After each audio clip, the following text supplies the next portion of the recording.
Hello students, welcome to my class on YouTube. और आज का हमारा टॉपिक रहेगा interior of the earth. Interior of the earth के बारे में कल भी हमने पढ़ा और 3 प्रकार के साधन हैं इंटीरियर ऑफ द अर्थ के बारे में बताने के लिए। आर्टिफिशियल सोर्सेज जिसके 3 फैक्टर्स थे, डेंसिटी, प्रेशर और टेम्परेचर, ये हम पढ़ चुके हैं। और दूसरा जो साधन था हमारा वो था पृथ्वी की उत्पत्ति से संबंधित तथ्य, ये भी हम पढ़ चुके हैं। और तीसरा जो साधन था नेचुरल सोर्सेज, प्राकृतिक साधन, उसके 3 फैक्टर कौन कौन से? वोल्केनिक इरप्शन, ज्वालामुखी उद्गार, दूसरा मेटेओरिटीज, उल्काएं, ये 2 फैक्टर भी हम पढ़ चुके हैं। और तीसरा फैक्टर है सिस्मोलॉजी, भूकंप विज्ञान। इसके बारे में हम आज डिटेल में पढ़ेंगे, क्योंकि भूकंप विज्ञान ऐसा साधन है जो पृथ्वी के आंतरिक भाग के बारे में बिल्कुल सही, सटीक, साइंटिफिक और विश्वसनीय जानकारी देता है। इसीलिए आज के टाइम पे जो भूकंप विज्ञान है वो सबसे ज्यादा लोकप्रिय विधि है पृथ्वी के आंतरिक भाग के बारे में जानने के लिए। तो आज हम इसी को पढ़ेंगे। तो सबसे पहले हम जानते हैं भूकंप क्या होता है। हम बहुत ज्यादा डिटेल में नहीं जाएंगे क्योंकि एक अलग टॉपिक में हम पढ़ेंगे भूकंप के बारे में। भूकंप जैसा कि नाम है इसका, भू प्लस कंप। भू का मतलब पृथ्वी, कंप का मतलब कंपन पैदा होना। तो भूकंप का मतलब है पृथ्वी के ऊपर जो कंपन पैदा होता है, कंपन महसूस होता है, उसको भूकंप कहा जाता है। पृथ्वी के भूगर्भ में जो आंतरिक बल है उनकी वजह से हलचल उत्पन्न होती है।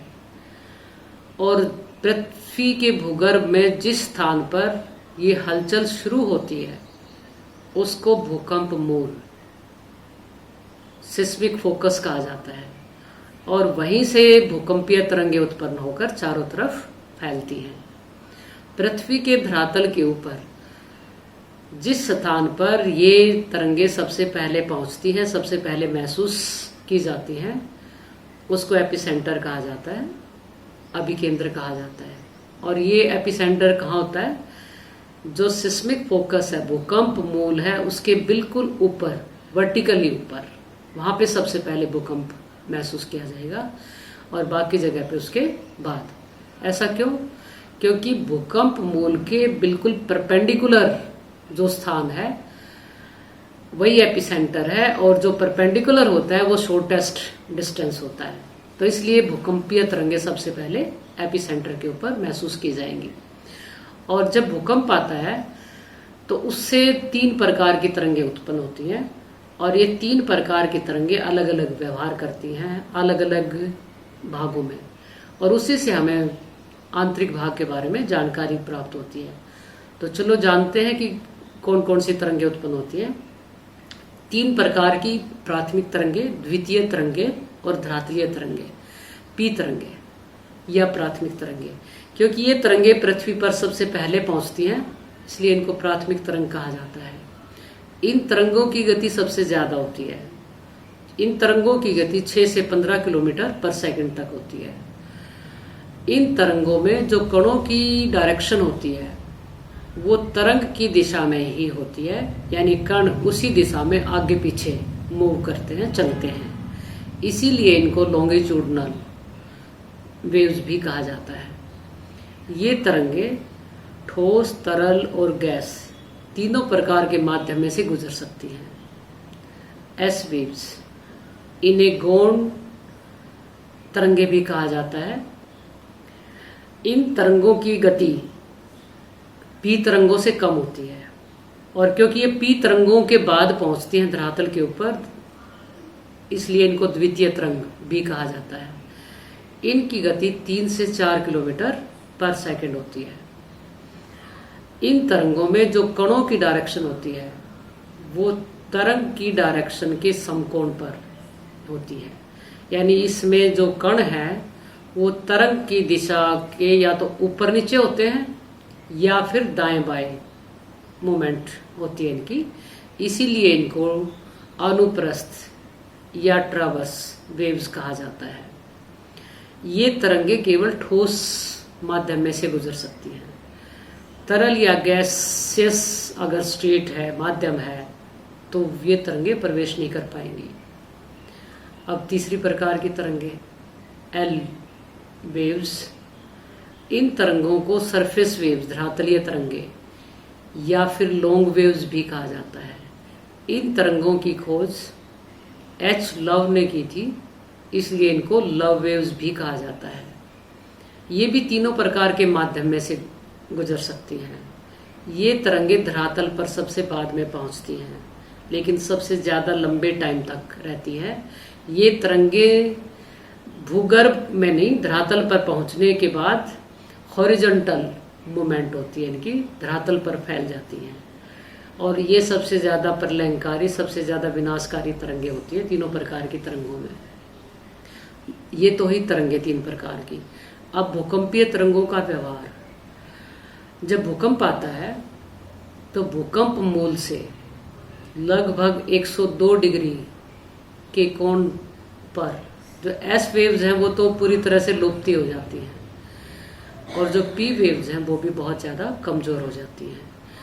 और भूकंप मूल से 103 डिग्री से लेके 143 डिग्री 103 डिग्री से लेके 143 डिग्री तक कोई भी भूकंपीय तरंग नहीं पहुंचती, यानी वहां पे भूकंप महसूस ही नहीं किया जाता। तो इस भाग को सिस्मिक शैडो जोन, भूकंप छाया क्षेत्र कहा जाता है। और अंदर, पृथ्वी के अंदर कैसा व्यवहार करती है भूकंपीय तरंगे, एक सामान्य इन जनरल हम देखेंगे। सभी प्रकार की भूकंपीय तरंगे, इनकी जो गति होती है वो घनत्व पर निर्भर करती है। ज्यादा घनत्व वाली परत में से गुजरते हुए सभी प्रकार की भूकंपीय तरंगों की गति ज्यादा, और कम घनत्व वाली जो परत है उसमें से गुजरते हुए इन तरंगों की गति कम हो जाती है। यानी हम ये कह सकते हैं घनत्व तथा जो वेव स्पीड है उनका पॉजिटिव कोरिलेशन है। ज्यादा घनत्व ज्यादा स्पीड, कम घनत्व कम स्पीड, तो ये इनका व्यवहार है। अब ये भूकंपीय तरंगे पृथ्वी के आंतरिक भाग में कैसे बताती हैं, ये जानने की जरूरत है। तो भूकंपीय तरंगों का अध्ययन करते समय ये पता चला कि भूकंपीय तरंगों का व्यवहार पृथ्वी के आंतरिक भाग में अलग अलग है। उनकी स्पीड अलग अलग होती है। जैसे पी तरंग है, ऊपरी भाग में उनकी स्पीड अलग है, उससे नीचे जाएंगे उनकी स्पीड अलग होगी, और नीचे जाएंगे उसकी स्पीड जो है और अलग हो जाएगी। इसी प्रकार एस तरंगों का है, ऊपर वाली परत में अलग स्पीड, उससे नीचे अलग स्पीड, उससे नीचे और अलग स्पीड।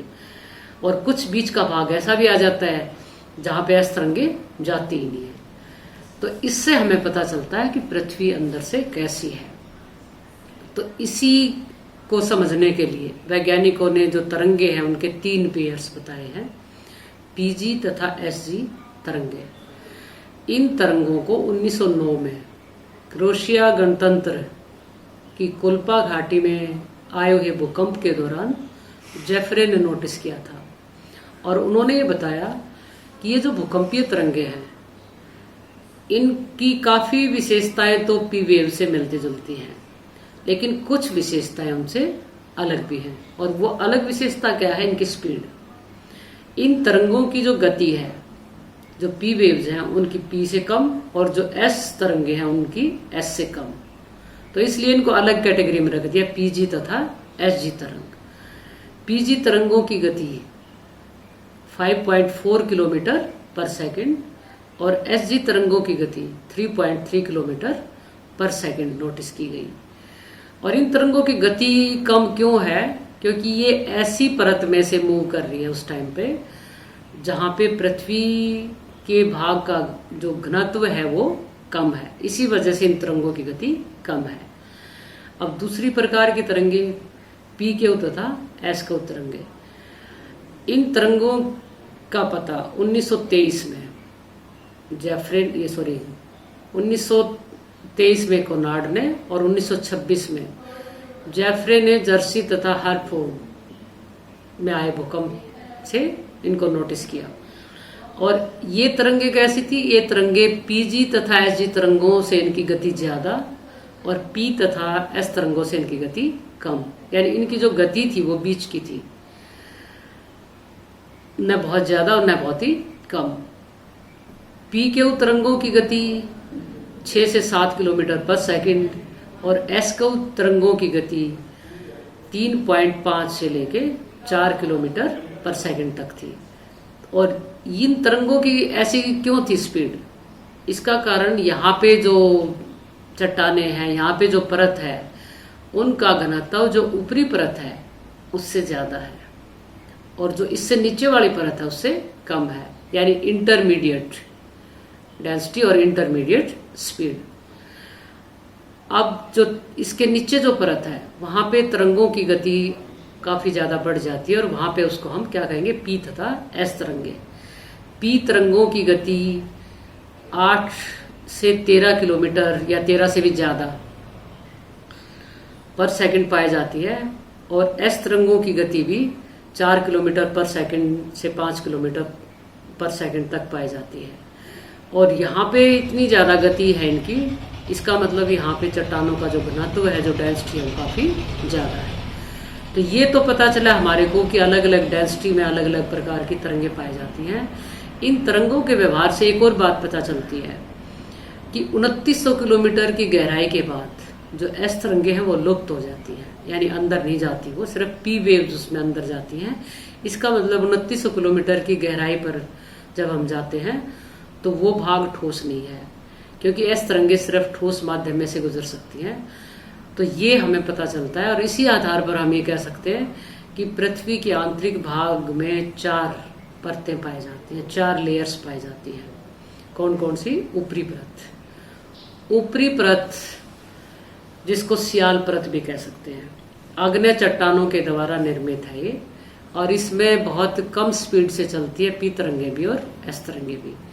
यहाँ पे चट्टानों का घनत्व 2.7 पाया जाता है और इतना कम घनत्व जो है तभी पाया जाएगा जब वे चट्टानों में सिलिका और एल्यूमिनियम की अधिकता पाई जाती होगी, इसीलिए इस परत को सियाल परत कहा जाता है। इस परत के ऊपर एक पतली सी परतदार चट्टानों की भी परत है और इस परत में ज्यादातर जो चट्टाने हैं वो कौन सी है? ग्रेनाइट चट्टाने, ग्रेनाइट चट्टानों की परत है ये, तो इसको ऊपरी परत कहा जाता है।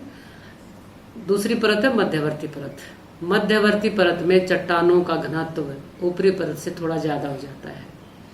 चट्टानों का घनत्व 3.0 तक हो जाता है और यहाँ पे जो चट्टान है वो बेसाल्ट कैटेगरी की है, बेसाल्ट रॉक्स पाई जाती हैं और यहाँ पे जो वेव्स हैं उनकी गति भी थोड़ा सा बढ़ जाती है। तो ये मध्यवर्ती परत है। निचली परत, लोअर लेयर, इस परत का घनत्व और ज्यादा बढ़ जाता है और यहाँ पे जो वेव्स हैं उनकी गति भी और ज्यादा बढ़ जाती है। इससे ऊपर जो मध्यवर्ती परत है वो 20 से 30 किलोमीटर की गहराई तक की परत पाई जाती है, इतनी मोटाई है उसकी, और ये फिर शुरू हो जाती है उसके नीचे जो लोअर लेयर है हमारी, वो शुरू हो जाती है निचली परत। तो निचली परत में भी घनत्व जो है नीचे की तरफ जाते जाएंगे, घनत्व बढ़ता जाएगा और जो वेव्स है हमारी उनकी स्पीड भी बढ़ती चली जाएगी और लगभग 35 किलोमीटर की गहराई पे जब हम पहुंच जाते हैं, 35 लगा लो, वहां पे चट्टानों का जो टेम्परेचर है वो 1000 डिग्री सेल्सियस के आसपास हो जाता है। तो वहां पे चट्टाने पूरी तरह से ठोस नहीं रह पाती, थोड़ा सा पिघलना शुरू हो जाती है। तो वहां पे जो है डेंसिटी और ज्यादा बढ़ती चली जाती है और जो स्पीड होती है, जो वेव्स है उनकी और ज्यादा बढ़ती चली जाती है। और ये लगभग कहाँ तक है परत? 2900 किलोमीटर की गहराई तक की परत पाई जाती है। तो ये दूसरी परत है, इसको मेंटल कहा जाता है। और जो चौथी परत है आंतरिक भूकरोड़ जिसको कहा जाता है, ये 2900 किलोमीटर की गहराई से लेकर पृथ्वी के केंद्र तक की परत है।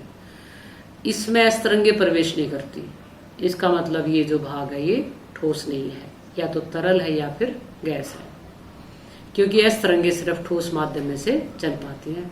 और जो पी तरंगे इसमें प्रवेश करती हैं उनकी गति बहुत ज्यादा बढ़ जाती है। सबसे ज्यादा गति पी तरंगों की 2900 किलोमीटर से लेकर 5150 किलोमीटर की गहराई तक पाई जाती है, जो कि 13.5 किलोमीटर पर सेकंड तक नोटिस की जाती है। और इसके बाद इन तरंगों की गति में अंतर आ जाता है, यानी कम हो जाती है तरंगों की गति। और उसका कारण ये मानते हैं कि आंतरिक जो भाग है वो बार बार उसमें माध्यम चेंज होता है, और जो तरंग है पी वेव्स है वो बार बार रिफ्रैक्ट होती चली जाती है, या कई बार पीछे हटती हैं फिर आगे बढ़ती हैं, तो उनकी एवरेज स्पीड जो है कम निकलती है। तो इस आधार पर हम जो भूख रोड है उसको भी दो भागों में बांट सकते हैं। 2900 किलोमीटर से 5150 किलोमीटर तक के भाग को हम कह सकते हैं बाह्य भूख रोड, और 5150 किलोमीटर से पृथ्वी के केंद्र तक के भाग को हम कह सकते हैं आंतरिक भूख रोड। यानी आउटर कोर कहाँ से कहाँ तक हुआ, 2900 से 5150 किलोमीटर की गहराई तक, और इनर कोर कहाँ से हुआ, 5150 किलोमीटर से लेके पृथ्वी के केंद्र यानी 6371 किलोमीटर की गहराई तक।